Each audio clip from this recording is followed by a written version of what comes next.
A state of emergency is now in effect for St. Catharines and the surrounding areas. This after heavy rains ravaged the region. You okay?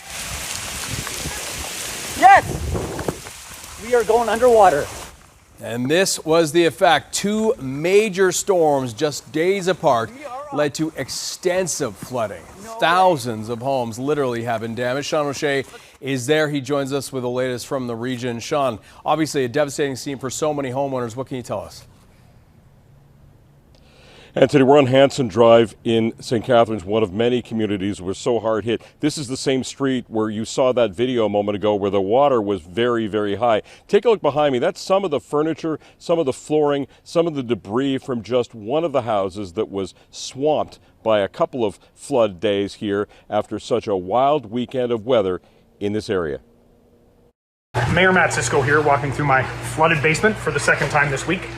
I, like you, am going through it again tonight. The mayor of St. Catharines dealing with the same flooding as fellow residents, prompting the city to declare a state of emergency after intense rain like this. Car's floating. The car's floating. Cars on the street partially submerged by all that water. For a time, that water having nowhere to go.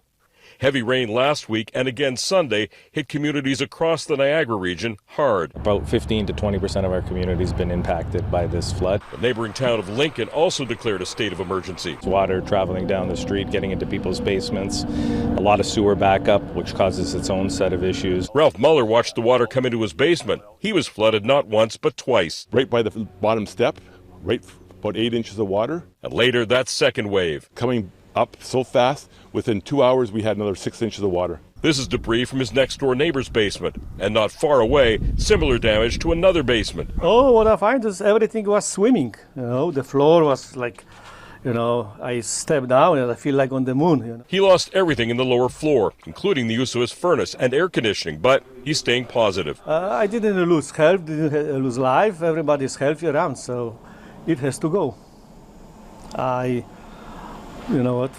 It is what it is. So much water came so quickly in some areas, infrastructure couldn't keep up. When you've got this type of weather, you've got the amount of rain that a hurricane brings in the span of 10 days. I don't think there's any amount of infrastructure that can deal with that. Local governments are pleading for help to make repairs and help their residents. The city has been left to fend for itself, so I am respectfully requesting at this time that the federal, provincial governments get together and find a way to provide some form of disaster relief assistance to the city of St. Catharines.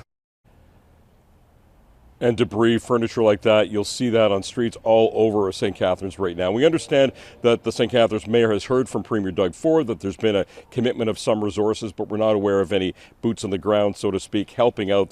That help is being so sought by mayors here and in neighboring communities. The other thing that people living here really want to see are visits from insurance companies, because many people have not had anybody come by yet, not had any professional help, and may still be waiting days to try to get cleaned up and figure out how they're going to pay for repairs that they're going to need to move forward. Anthony, back to you. My goodness, some tough days ahead for a lot of those homeowners in St. Catharines and the surrounding area. Sean, we appreciate the update. Thank you.